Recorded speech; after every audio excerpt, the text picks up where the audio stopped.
Assalamualaikum warahmatullahi wabarakatuh.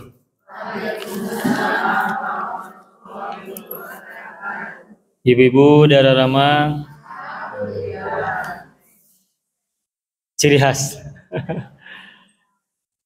Alhamdulillah Rabbil Alamin, nahmaduhu hamdan na'imin, wa nashkuruhu syukra syakirin, wa nusabbihuhu bukratan wasila, tasbihal musabbihin, wa nadhkuruhu dhikran katsira kullama dzakarahu dzakirun wa ghafala an dzikril ghafilun. Asyhadu an la ilaha illallah al-malikul haqqul mubin wa asyhadu anna Muhammadan abduhu wa rasuluh as-sadiqul wa'dil amin. Allahumma salli ala sayyidina Muhammadin wa ala ali sayyidina Muhammad fil alamin innaka Hamidum Majid, amma ba'du. Qala Allah ta'ala fil Qur'anil Karim, a'udzu billahi minasyaitonir rajim, bismillahirrahmanirrahim. Rabbana innana sami'na munadiyan yunadi lil iman an aminu bi rabbikum fa amanna faghfir lana dzunubana wa kaffir 'anna sayyi'atina wa tawaffana mal abrar. Wa qala fi ayatin ukhra inna ad-dina 'indallahil Islam. Shadaqallahul azim. Ibu-ibu yang saya hormati, marilah kita selalu getarkan hati kita untuk mensyukuri nikmat-nikmat Allah yang telah dianugerahkan kepada kita tanpa henti, tanpa jeda, meskipun mungkin terkadang tidak terasa oleh kita. Mengapa tadi saya menggunakan kata-kata getarkan hati kita? Karena jikapun ungkapan syukur kita hanya kita ucapkan secara lisan, tapi lisan itu meskipun banyak kita ucapkan kesyukuran, tetapi kalau lisan itu tidak sanggup menggetarkan hati itu untuk bersyukur, maka boleh jadi syukur kita belum memiliki makna yang seharusnya dan juga dampak yang semestinya. Maka jika kita ingin agar syukur kita memiliki nilai di mata Allah, agar syukur kita memiliki kualitas yang Allah banyak ceritakan di Al-Quran, bagaimana ketika syukur itu memiliki kualitas, maka syukur itu selayaknya bukan hanya merupakan ucapan, bukan hanya lisan yang disampaikan berulang-ulang pagi, siang, sore, malam, tetapi bagaimana syukur itu setiap yang kita ucapkan, bahkan yang mungkin setiap yang kita pikirkan, syukur tersebut mesti menggetarkan hati kita. Jika kita ucapkan ungkapan Alhamdulillah misalnya, maka meskipun mungkin sekilas membacanya, cepat membacanya, asal ungkapan itu mampu menggetarkan hati kita yang juga turut bersyukur dengan lisan kita itu, bersama dengan lisan kita, insya Allah syukurnya mampu menggetarkan seluruh potensi yang ada dalam tubuh kita, sehingga kemudian mampu memanggil, mengundang yang ada di sekitar kita untuk turut bergetar.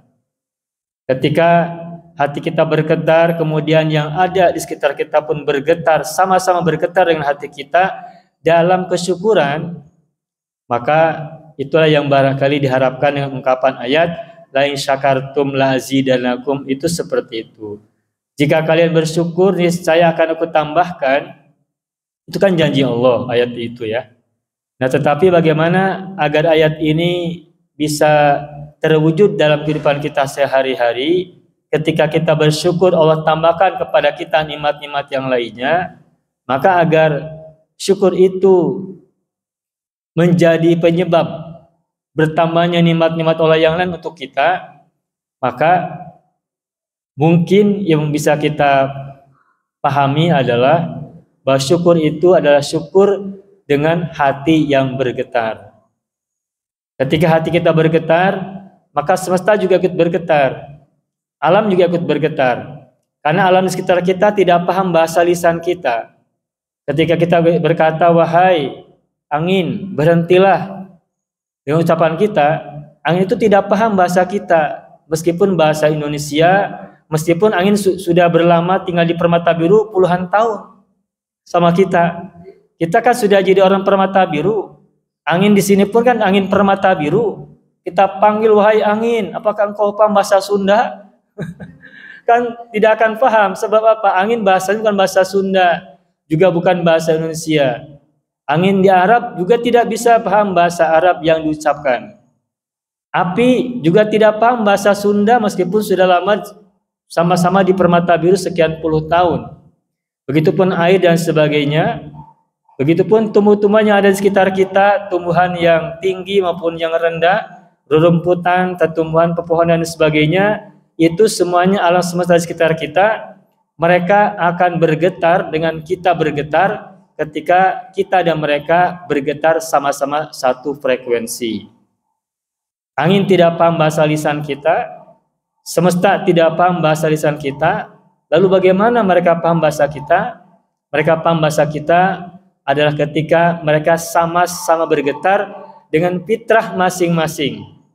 Mereka punya fitrah, kita punya fitrah. Fitrahnya itu apa? Kepatuhan kepada Allah. Dan Allah itu ada di mana? Allah ada di mana-mana.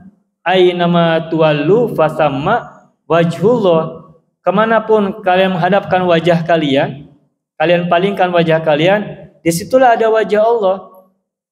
Jadi kalau kita melihat ke arah depan, di situ ada wajah Allah. Ketika kita palingkan ke arah belakang wajah kita, di situ ada wajah Allah. Ke kanan, ke kiri, di atas, di belakang, di bawah, di situ ada wajah Allah. Tetapi jujur saja, meskipun kita melihat ke arah sana, apakah Bapak Ibu lihat wajah Allah? Kalau Ibu bilang iya, seperti apa wajahnya? Bingung jawabnya kan? Gitu. Nah, jadi kalau begitu, Allah itu meskipun dalam ayat disebutkan ainama tuwallu fasamma wajhullah, kemanapun kalian hadapkan atau palingkan wajah kalian, di situ ada wajah Allah, maka tentu saja bukan wajah dalam pengertian wajah yang kita punya ini. Tetapi wajah Allah yang dimaksud adalah kemahakuasaannya, kemahabesarannya, keagungannya, kesempurnaannya, bahkan kedekatannya kita dengannya, bahkan kita dengan semesta ini. Karena kita dan semesta ini satu jua, itulah sebabnya disebut dengan ekosistem, yang dalam bahasa Inggris disebut dengan universe. Uni itu satu, verse itu ayat atau tanda. Jadi universe yang artinya adalah alam semesta, itu artinya adalah satu tanda. Kita bagian dari semesta, yang ada di sekitar kita pun ada bagian dari semesta, maka kita dengan mereka adalah satu tanda. Dan itu merupakan satu tanda dari keberadaan Allah Subhanahu wa taala. Dan dalam sebuah hadis kalau tidak salah itu pernah diungkapkan bahwa Allah itu tidak akan sanggup, Allah itu tidak akan bisa diliputi oleh langit dan bumi. Tetapi Allah itu sanggup diliput oleh hati seorang mukmin. Allah itu yang maha besar, maha luas, maha tak terhingga, tidak bisa diliput oleh langit dan bumi yang sangat luas itu, tetapi dia bisa diliput, dicakup oleh hati seorang mukmin, qalbul mukmin. Kalimat persisnya saya lupa redaksinya bahasa Arabnya, tetapi kurang lebih di ujungnya begini. Walakin yasahu qalbul mu'min.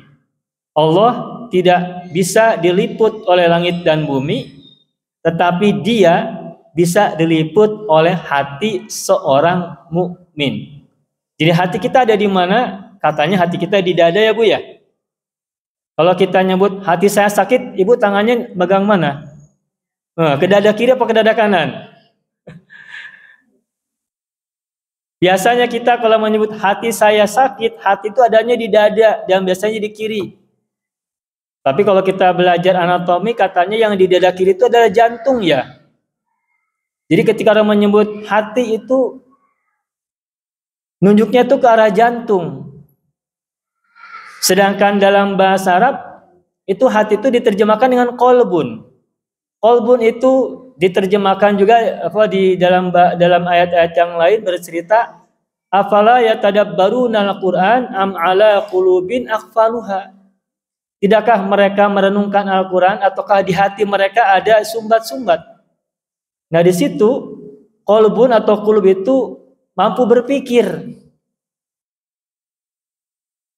Kolbu dalam bahasa Indonesia artinya hati. Dan di ayat yang tadi saya bacakan, kolbu atau qulub itu punya potensi berpikir, punya potensi merenung, punya potensi menghayati. Nah, sekarang kita bertanya, merenung, berpikir itu kerjaan akal atau kerjaan hati yang ada di dada ini, Bu? Berpikir, memahami itu kerjaan akal atau kerjaan hati? Akal.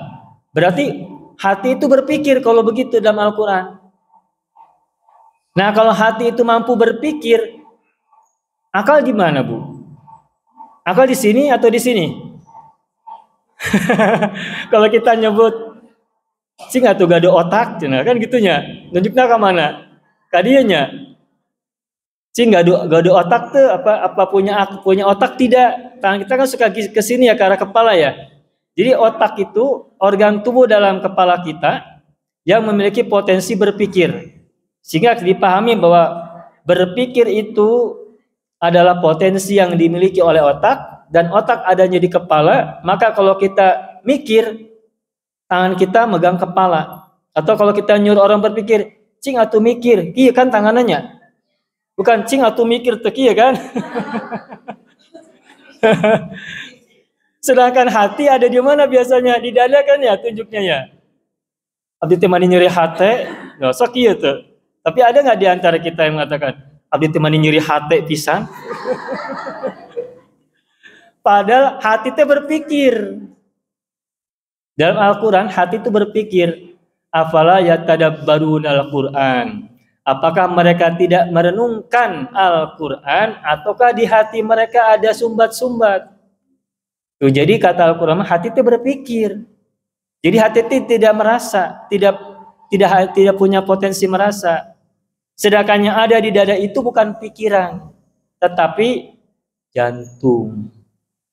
Nah, oke lah, itu mah definisi menurut pemahaman ya. Tetapi kan selain pikiran kan kita punya perasaan. Perasaan itu kan suka diekspresikan oleh gerakan tubuh. So kalau kita marah, kita apa yang dilakukan? Tenjerat pakai apa? Pakai kaki kan? Itu kaki ditenjerat itu sedang apa kita? Marah itu ekspresi apa? Perasaan kan ya? Jadi kalau itu marah ada di mana? Ada di kaki? Ya itu mah bahasa perasaan ya. Bahasa perasaan yang kemudian diungkapkan. Sama dengan kita bilang, hati saya sedang sakit, tangannya menunjuk ke dada kiri, itu mah untuk ungkapan perasaan. Meskipun kenyataannya mah hati mah bukan di sini. Lalu hati itu adanya di mana? Di kesadaran kita. Kesadaran kita ada di mana? Ya tentu saja dimulai dari kita berpikir. Ketika kita berpikir, ketika kita merenung, ketika kita menghayati, memahami dan mengerti, itu aktivitas berpikir. Nah, ketika pikiran kita sudah terpola, kemudian menguasai seluruh pikiran, seluruh kesadaran kita, maka pikiran itu jadi kesadaran. Nah, kesadaran itulah jadi hati. Kesadaran yang kita miliki setelah kita berpikir, merenungkan, menghayati, itulah hati. Makanya ungkapan afala yatadabbaruna al-Qur'an am ala qulubin aqfaluha itu, apakah mereka tidak merenungkan Al-Qur'an ataukah di hati mereka ada sumbat? Itu hati yang memiliki kesadaran, pemahaman untuk memahami, mengerti Al-Qur'an. Nah, sehingga hati itu secara potensial, secara potensi itu bukan satu organ tubuh yang ada di dada kita, tetapi ada dalam kesadaran kita. Nah, kita biasanya kesadaran itu dipahami dengan berpikir. Berpikir itu adanya dari otak, otak adanya di kepala. Makanya kita berpikir makanya kita menyimpulkan bahwa berpikir itu kerjaan otak. Kalau kita cermati lagi, berpikir tidak hanya otak. Berpikir itu tidak hanya potensi yang mampu dilakukan oleh organ tubuh yang ada di kepala kita yang berdenyut-denyut begitu. Tetapi berpikir itu adalah kemampuan yang dimiliki oleh seseorang dari kesadaran yang ia miliki. Dan itu bisa jadi di perpaduan antara otak dan perpaduan juga antara perasaan yang ia punya. Perasaan itu meskipun terkadang subjektif, tetapi juga berpengaruh terhadap kualitas berpikir seseorang. Atau perasaan orang itu juga mampu mengubah cara berpikir orang. Ketika hatinya sedang bahagia, cara berpikirnya biasanya baik ya. Biasanya kalau orang perasaannya sedang bahagia, cara berpikirnya juga sehat. Tetapi kalau orang sedang menderita atau mungkin sedang sedih, sedang berduka lah katakan begitu, itu biasanya juga cara berpikirnya cenderung buruk, tidak baik.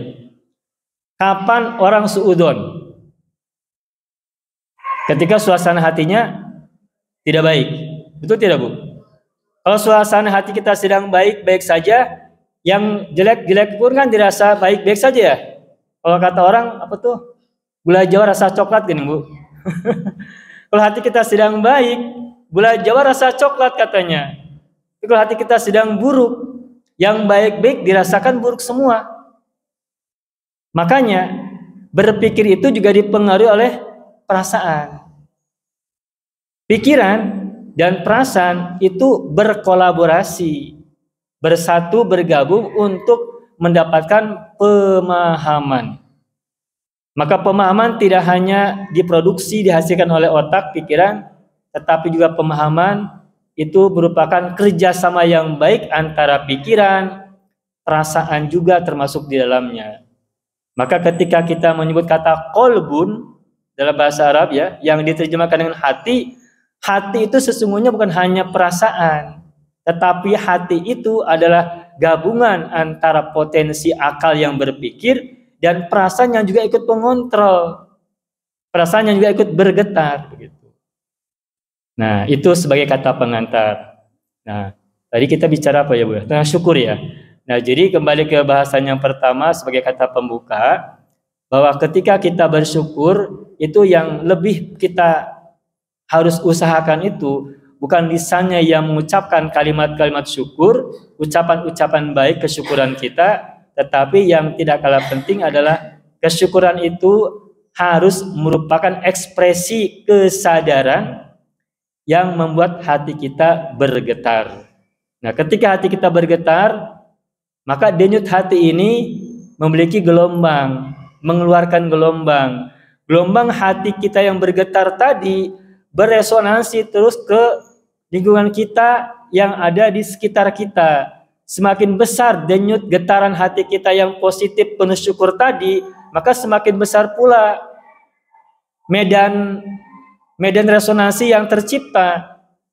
Maka ketika medan kesyukuran kita sudah tercipta semakin luas, maka itu mengundang semesta yang lain semakin luas, semakin lebar, turut bergetar. Nah, ketika semesta di sekitar kita ikut bergetar semakin luas, maka getar-getar semesta yang positif akan terpanggil oleh diri kita. Nah, ketika semesta di luar kita terpanggil untuk diri kita, maka itulah terbuka jalan-jalan kebaikan, terbuka jalan-jalan keberkahan, terbuka jalan-jalan keselamatan, dan terbuka jalan-jalan penyelesaian masalah atas apapun masalah kita sedang hadapi.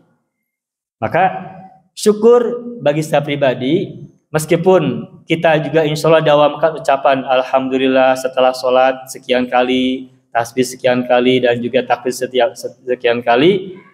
Tapi yang tidak boleh kita lupakan dan kita lewatkan itu, setiap kita ucapkan bacaan hamdalah atau rasa syukur kita, ucapan terima kasih kita, maka munculkan atau berilah muatan ucapan syukur kita itu dengan kesadaran sehingga hati kita bisa bergetar bersama-sama lisan kita dengan kesyukuran.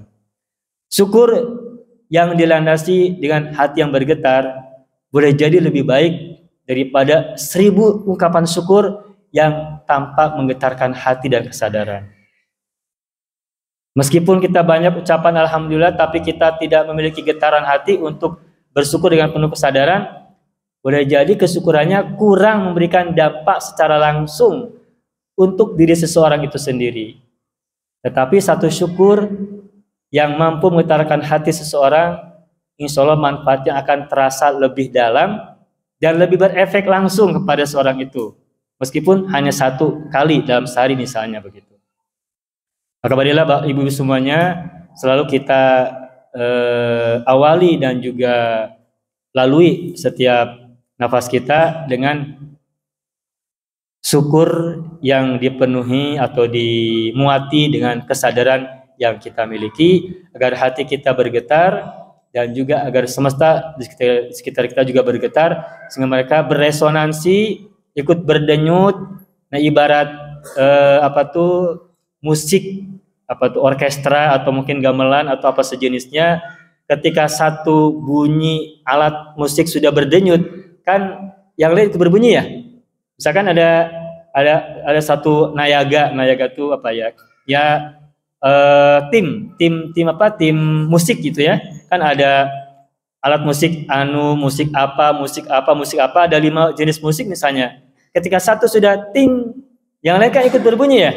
Berikutnya bunyi sehingga kemudian menjadi satu irama kan?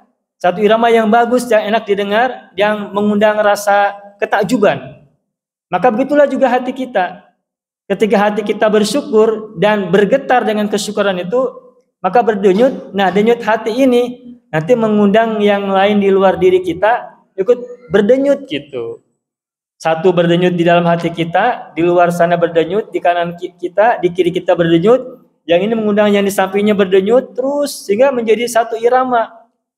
Irama semesta yang kita undang, yang kita panggil, sehingga jika kita saat itu berdoa, mudah-mudahan itu yang lebih baik untuk bisa dikabulkan doanya. Itu sebagai kata pengantar. Ibu semuanya yang saya hormati, setelah kita ucapkan syukur pada Allah SWT, berikutnya marilah kita juga sampaikan sholawat dan salam kita kepada Rasulullah. Semoga Allah anugerahkan sholawat dan salam untuk beliau. Beliau adalah kekasih Allah, beliau adalah perantara antara Allah, antara Tuhan dengan makhluknya yang ada di muka bumi, antara Allah dengan hamba-hambanya. Dan tanpa Rasulullah yang telah menerima wahyunya, sehingga kemudian beliau menyebarkannya kepada para sahabat pada yang hidup pada masa beliau, kemudian diajarkan lagi pada generasi berikutnya dan seterusnya, sehingga sampai saat ini kita pun ikut menikmati cahaya-cahaya Islam yang kita sama-sama paham hingga hari ini. Dan kewajiban kita berikutnya setelah kita mendapatkan siraman cahaya Islam dari Rasulullah lewat para leluhur kita, para guru kita dan seterusnya, maka yang tidak boleh kita berhenti adalah kita terus menambah kesadaran, menambah pemahaman tentang konsep ataupun ajaran Islam itu sendiri, iman itu sendiri, atau ajaran-ajaran yang lainnya yang telah Allah sampaikan lewat Rasulullah, yang juga pernah kita dengar, pernah kita pelajari hingga hari ini. Agar setiap yang sudah pernah kita pelajari tentang Islam itu bukan hanya kita paham atau bukan hanya kita dengar, tetapi juga mampu memberikan kepada kita tuntunan, sekaligus juga panduan. Tuntunan itu maksudnya adalah hal yang bersifat panduan, sedangkan pedoman itu bisa menjadi semacam buku manual kalau dalam produk-produk yang kita kenal hari ini. Yang dengan produk itu, dengan manual itu kita bisa menjalankan Islam atau menjalankan yang lain-lain. Nah, pada kesempatan kali ini saya ingin mengulas sedikit secara sekilas dalam waktu yang kita miliki pada sore hari ini. Kita tahu bahwa Islam itu, kita tahu bahwa agama itu memiliki 3 rukun. Agama itu atau ad-din memiliki 3 rukun. Kita sudah sama-sama paham. Kita sudah sama-sama sering dengar. Apa saja 3 rukun agama, Ibu? Iman, Islam, ihsan. Itu kan ya? 3 rukun agama. 3 rukun agama, kalau kita belajar tentang awal-awal tentang ilmu agama, itu diajari tentang hal ini. Rukun agama ada 3. Yang pertama adalah iman, yang kedua adalah Islam, yang ketiga adalah ihsan. Tadi di awal pembukaan kalimat yang tadi saya sampaikan, saya membacakan ayat yang berbunyi, Rabbana innana sami'na munadiya yunadi lil iman an aminu birabbikum fa amanna. Wahai Tuhan kami, sesungguhnya kami telah mendengar seorang penyeru, munadian yunadi lil iman, yang menyuruhkan kepada keimanan. Nah, ini sebagai pembuka untuk mengawali bahasan kita tentang apa itu maksud dari iman. Nah, karena saya biasa membahas tentang linguistik, maka untuk memahami 3 rukun agama, yakni iman, Islam, dan ihsan itu, saya mencoba memahaminya lewat pendekatan kebahasaan. Lewat pendekatan linguistik. Karena inilah yang menjadi ketertarikan saya untuk menelusuri makna-makna dari ajaran-ajaran agama kita, baik di Al-Quran maupun hadis-hadis Nabi ataupun yang lain-lain.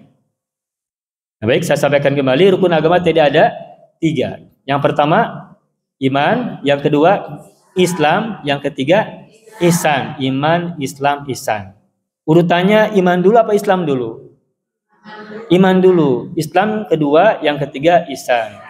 Kalau digambarkan, iman itu ibarat akar kalau dalam pohon. Sedangkan Islam itu ibaratnya cabangnya, dahan dan cabang-cabangnya. Sedangkan ihsan itu adalah buahnya. Jadi, mungkinkah pohon itu berbuah kalau tidak punya akar? Tidak mungkin. Mungkinkah buah itu ada tanpa adanya cabang dan dahan? Misalnya ada pohon gitu ya, akar langsung buahan gitu, ada tuh Bu?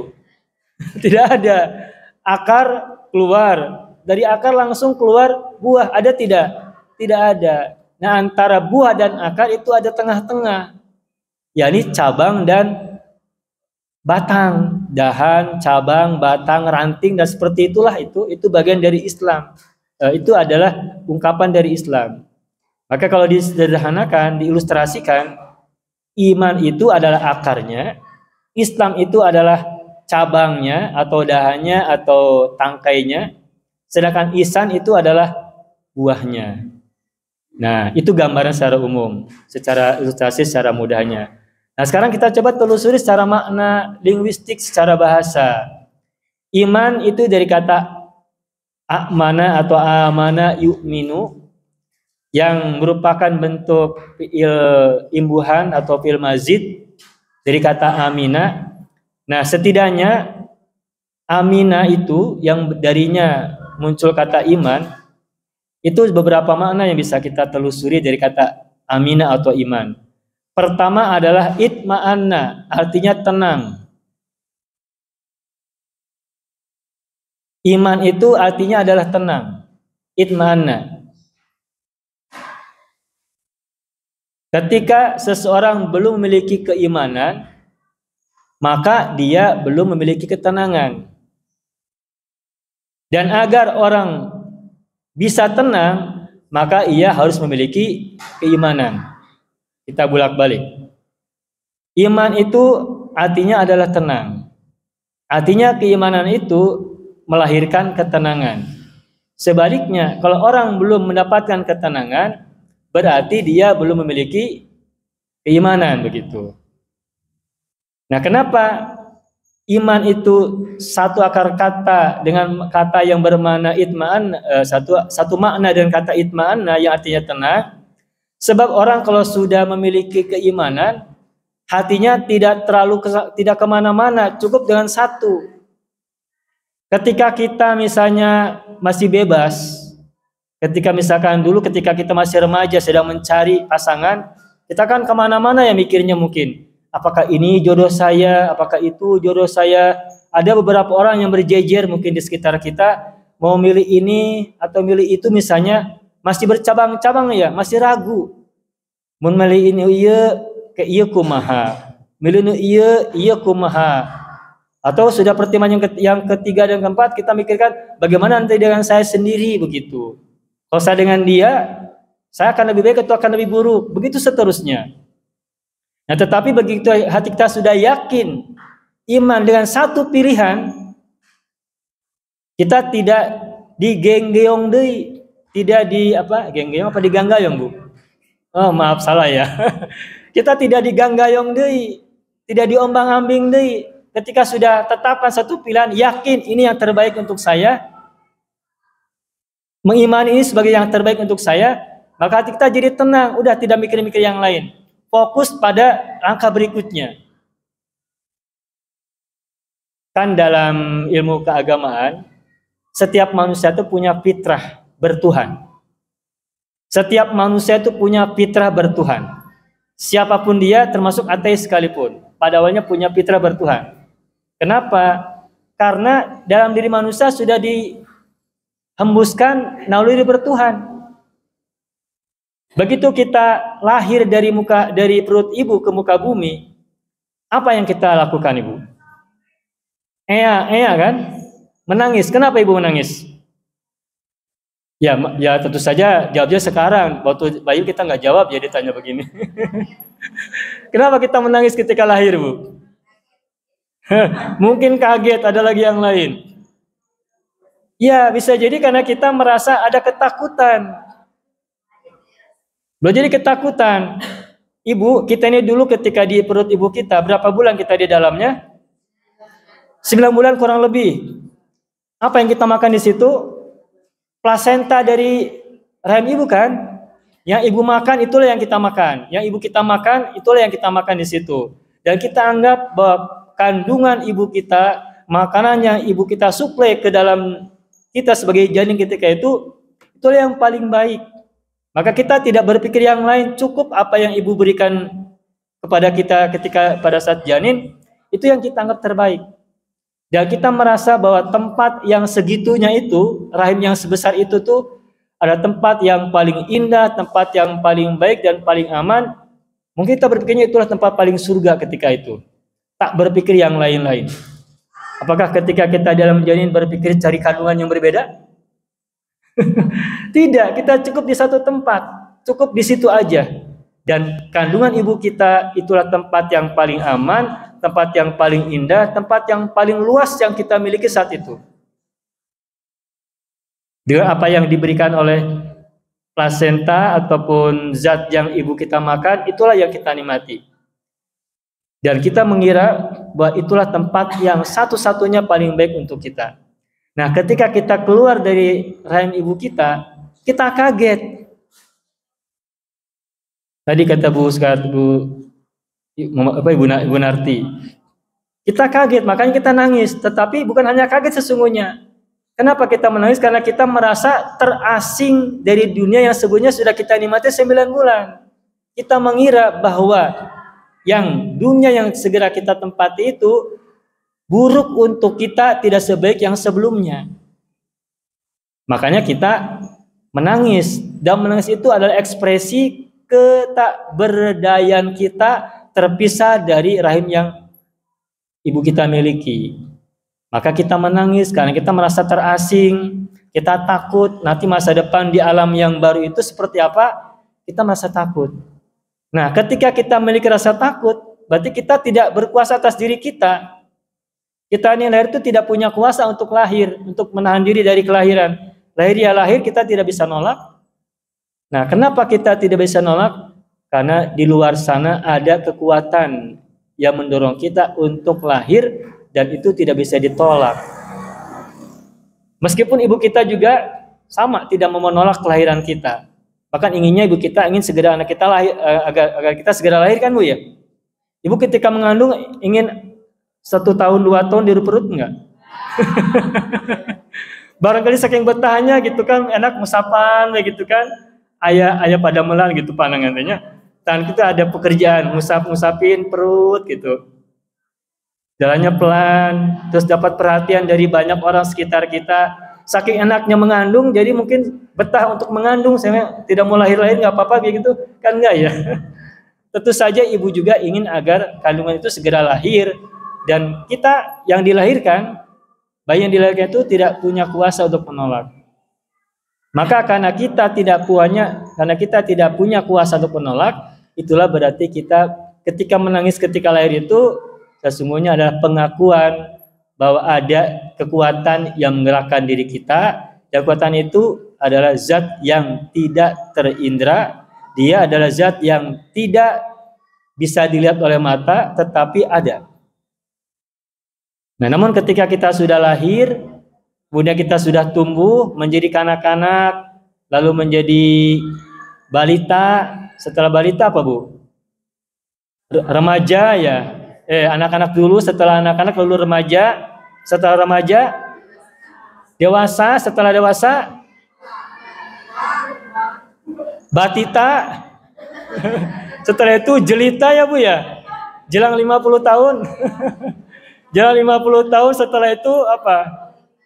Manula ya. Ikuti dengan manula. Iya betul.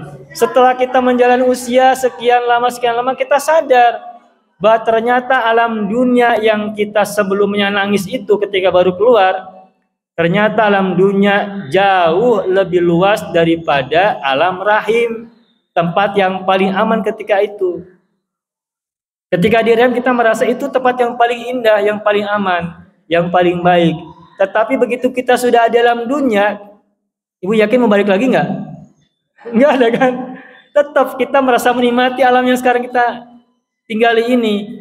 Dunia dengan segala isinya, dengan pengalaman lika-liku kehidupannya, itu ada tempat yang lebih baik daripada rahim yang kita tinggalkan.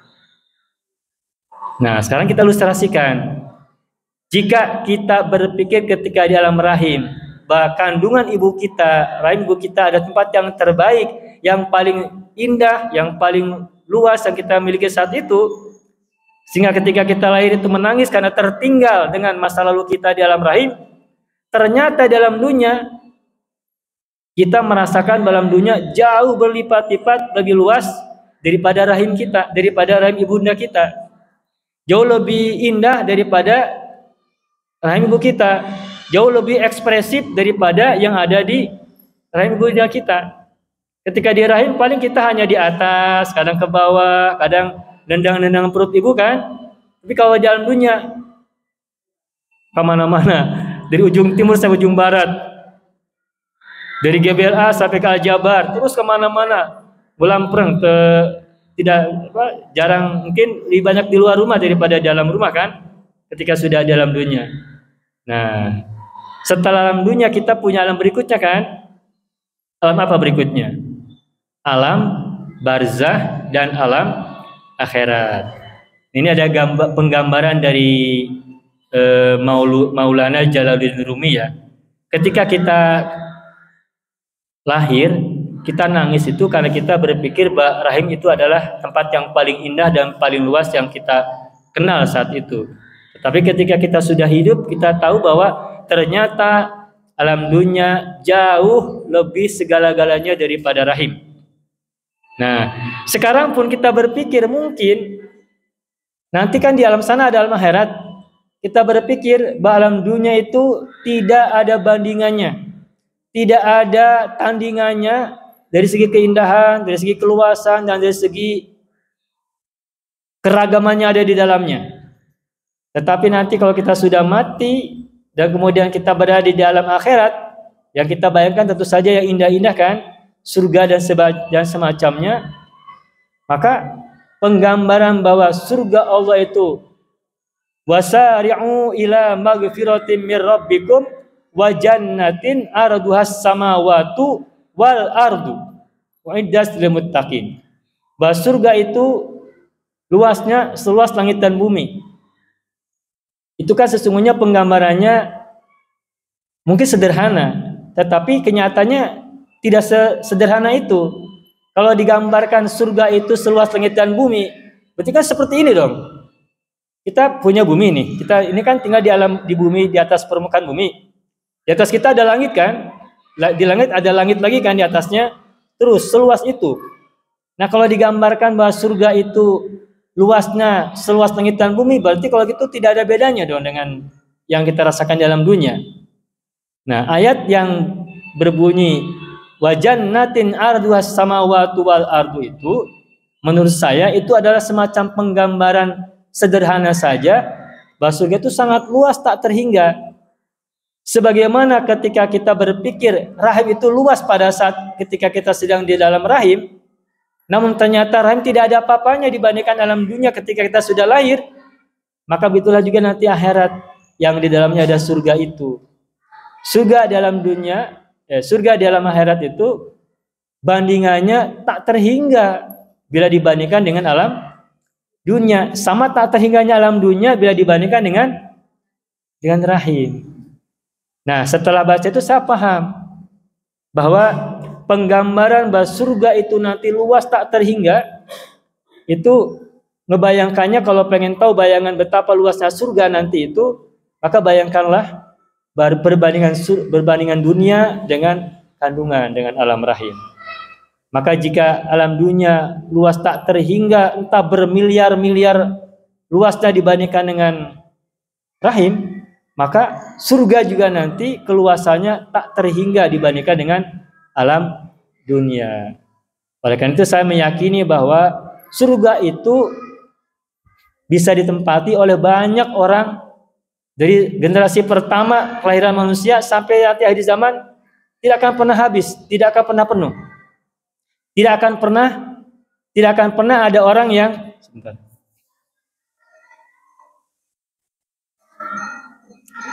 nanti di alam akhirat, di surga itu nanti tidak akan ada orang yang merasa mendapatkan kapling kecil. Nanti kalau kita mendapatkan rahmat dari Allah masuk surga, itu nanti di dalamnya penggambarannya tidak ada orang yang mendapatkan kapling kecil. Tetapi seluas-luasnya, seluas hati yang ia punya. Dan karena surga itu luas, maka itulah sebabnya kita tidak boleh dan tidak punya kewenangan membatasi surga, pemiliknya adalah kita saja. Karena surga sangat luas, maka dia bisa ditempati oleh banyak orang, banyak manusia sepanjang zaman, sepanjang generasi, dan tak terhingga. Dan kalau kita membatasi bahwa surga adalah kita saja penghuninya, kalau kita belum tentunya Bu ya masuk surga, maka berarti kita sedang membatasi surga itu sendiri. Tetapi kalau kita meyakini, memahami, menggambarkan betapa bahwa surga itu sangat luas, maka konsep pikiran kita menjadi begini: semua orang itu masuk surga kecuali orang yang tidak mau masuk. Semua orang itu masuk surga kecuali orang yang tidak masuk, yang tidak mau masuk. Illa man aba, kecuali orang yang enggan masuk. Tapi kalau orangnya mau masuk, berarti dia masuk surga. Kenapa? Karena surga itu luas, bisa dimasuki oleh siapapun. Orang berpuasa bisa masuk surga dengan pintu royan, ya kan Bu ya? Katanya kan kalau kita puasa, nanti orang-orang berpuasa itu disiapkan pintu yang bernama royan kan? Itu royan itu adalah pintu masuk surga bagi orang-orang yang berpuasa. Makanya kita kan berbondong-bondong berpuasa rajin karena kita ingin masuk pintu surga lewat pintu royan. Tetapi apakah dengan kita mendengar bahwa surga itu ada pintu royan, lantas kita hanya berpikir masuknya hanya dari satu pintu itu saja? Tentunya kita pengen bisa masuk dari berbagai macam pintu dong. Kalau kita mikirnya hanya satu pintu, berarti surga kecil. Sebagai tempat yang sangat luas, tentunya banyak pintunya dong. Dan digambarkan bahwa ada orang yang bisa masuk surga melalui pintu-pintu yang luas, dan itu tidak dimasuki oleh orang lain. Dan pintu itu hanya dimasuki oleh orang-orang yang suka mengabdi pada masyarakat. Jadi kalau misalkan di sini ada, katakanlah mohon maaf, misalkan ketua RW, ketua RT, orang-orang yang kehidupannya dikhidmahkan, dibaktikan buat masyarakat manusia, menolong mereka, membantu mereka, meskipun mungkin tidak digaji oleh manusia gitu, kalau dia tulus ikhlas, maka pengabdian itu, yang tulus itu juga memiliki pintunya sendiri masuk surga. Jadi jika ibu-ibu melakukan tindakan-tindakan sosial, ketika orang lain mungkin mengerjakan aktivitasnya di rumah, ibu-ibu mungkin di luar sana bekerja dan beraktivitas untuk orang lain, meskipun mungkin kita juga berpuasa, yang boleh jadi nanti ibu-ibu bisa masuk pintu royan, tapi ibu-ibu bekerja untuk yang lain, untuk manusia secara sosial, maka boleh jadi nanti ibu punya kesempatan masuk surga pintunya beberapa. So, ibu mau masuk yang mana? Pintu royan atau pintu pengabdian? Atau pintu yang lain yang masih banyak terbuka kalau kita punya banyak kebaikan. Nah, oleh karena itu maka karena surga itu sangat luas, maka kita tidak boleh mengklaim bahwa surga hanya dimasuki oleh kita saja. Toh kita sendiri belum tahu apakah kita masuk surga atau tidak. Nah, karena surga sangat luas, maka siapapun bisa masuk surga kecuali yang tidak mau. Illa man aba, kecuali orang yang enggan. Saya redaksi bahasa Arabnya saya lupa, tetapi ada ungkapan yang saya masih ingat sedikit-sedikit, ungkapan illa man aba, kecuali orang yang enggan.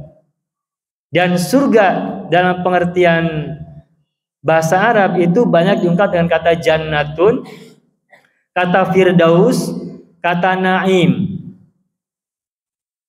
Naim kan itu juga salah satu nama surga ya, Jannatun Naim, ya kan? Atau yang secara umumnya Jannatun itu juga surga secara umum. Ada juga Firdaus, itu juga bagian dari nama surga. Dan kita kalau waktu kecil dulu pernah dengar bahwa surga itu ada 7 tingkatan. Lalu juga disebutkan neraka juga ada 7 tingkatan. Nah, terus pemahaman kita, apakah betul neraka itu hanya ada 7-7-nya saja? Apakah surga itu betul hanya ada 7 tingkatan saja? Nah, menurut saya angka 7 itu bukan bermakna surga hanya ada 7 macam, hanya 7 tingkatan, bukan. Tetapi 7 itu merupakan angka besar atau angka yang terbesar untuk menunjukkan bahwa surga itu sangat banyak ragamnya.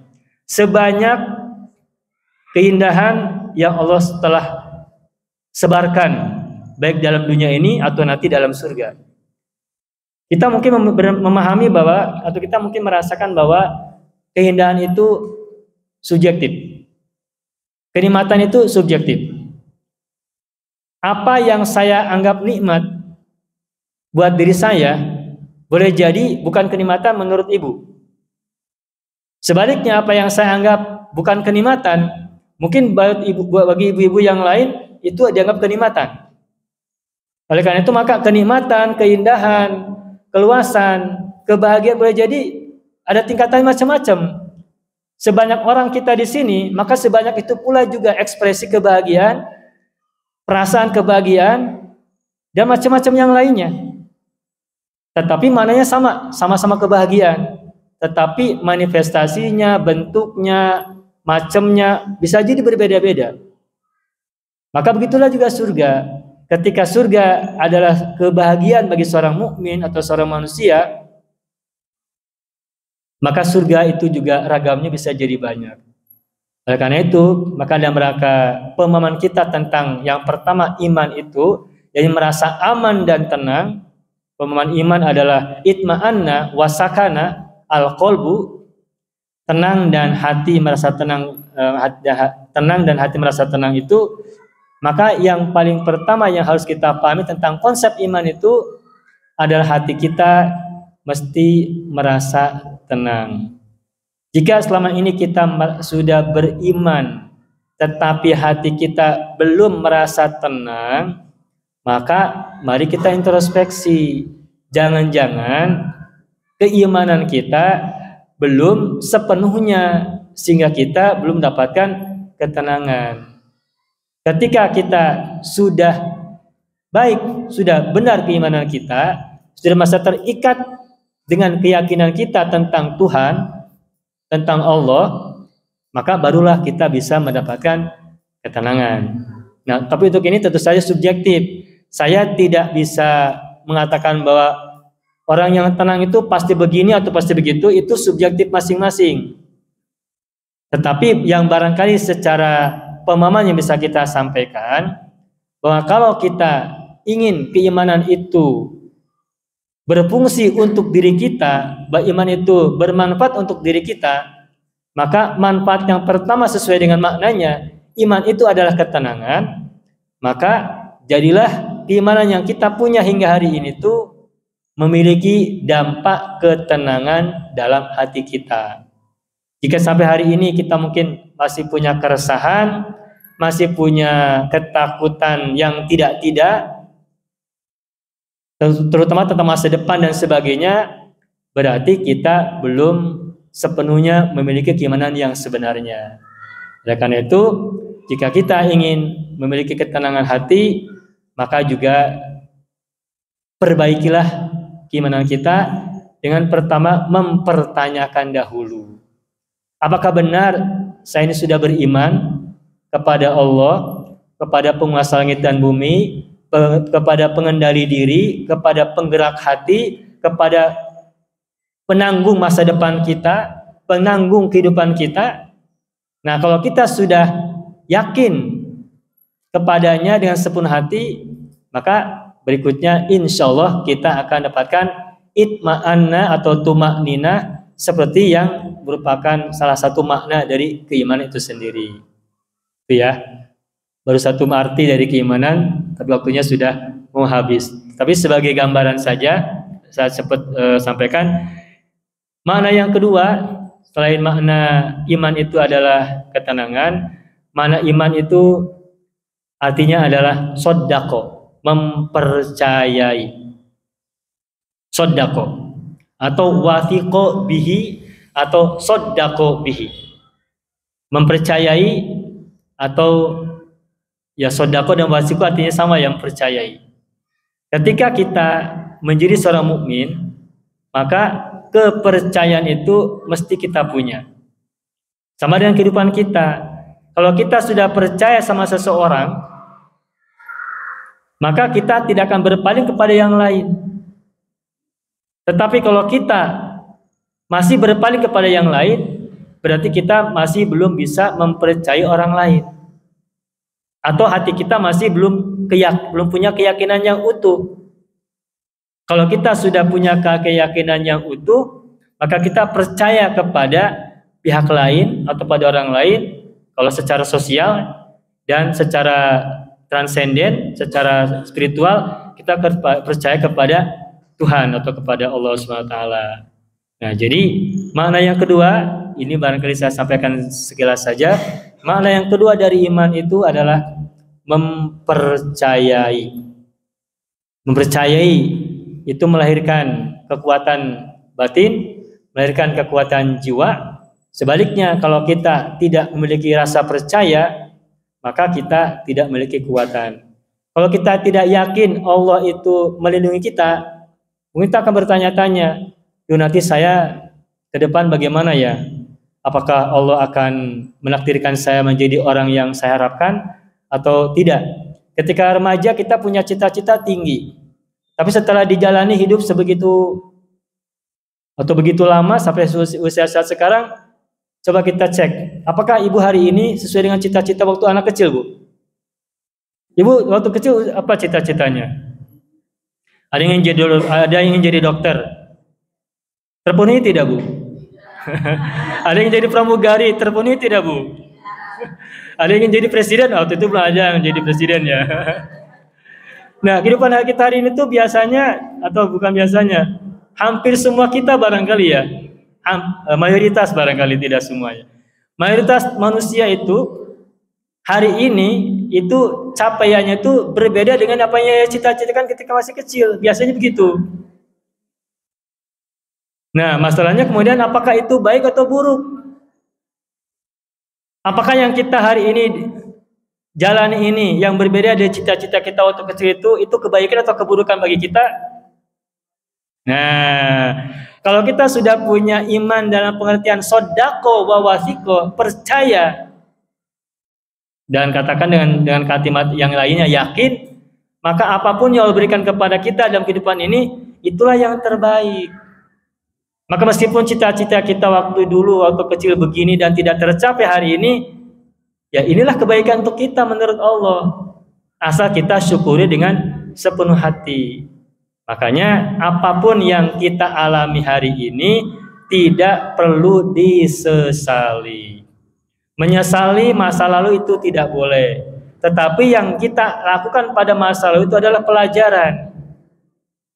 Duh mun kamari kitunya, wa ayeuna teu kitu, wa ayeuna teu kieu.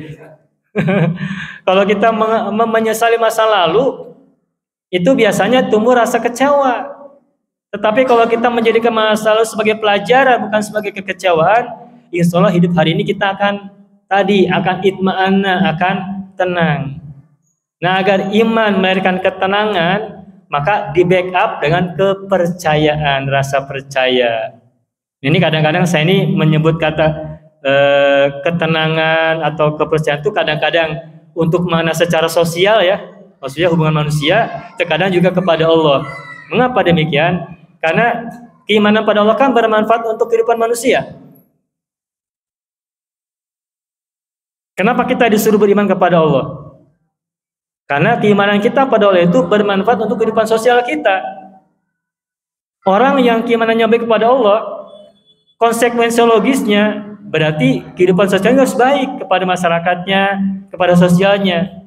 Tetapi sebaliknya, jika orang keimanan kepada Allahnya buruk, maka buruk juga hubungan sosialnya.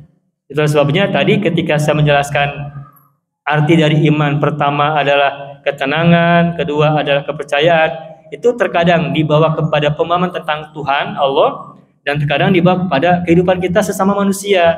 Entah yang ada di rumah tangga, entah mungkin sama kehidupan manusia yang lain.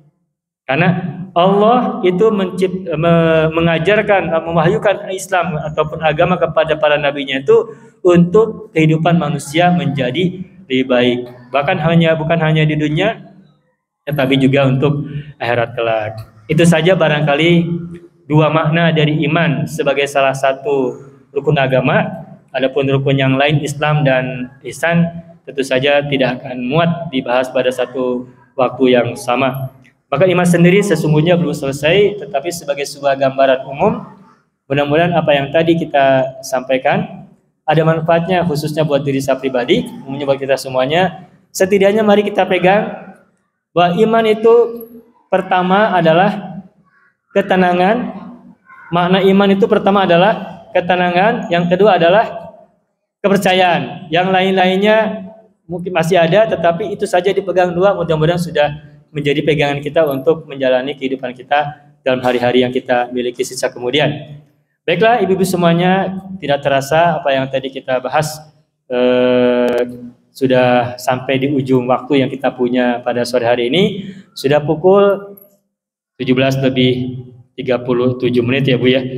Ya mohon maaf apabila ada kesalahan dalam penjabaran ataupun dalam bahasan, dan terima kasih atas segala perhatian, kebersamaan dan interaksi semua ibu yang ada di sini.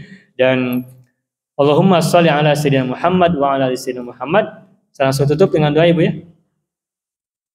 Bismillahirrahmanirrahim. Allahumma sholli ala sayyidina Muhammad wa ala ali sayyidina Muhammad. Allahumma sholli ala sayyidina Muhammad wa ala ali sayyidina Muhammad. Allahumma sholli ala sayyidina Muhammad wa ala ali sayyidina Muhammad. Allahumma rzuqna imanan bika wa islaman ilaika. Allahumma rzuqna sakinatan wa tuma'ninatan wa tasdiqan wa thiqatan bika. Allahumma ij'alna minas sabirin waj'alna minas syakirin waj'alna minal musabbihin waj'alna minal muhallilin waj'alna minadz dzakirin waj'alna minal musallina ala nabiyyikal karim. Rabbana innana nas'aluka ridhaka wal jannah wa na'udzubika min sakhatika wan nar.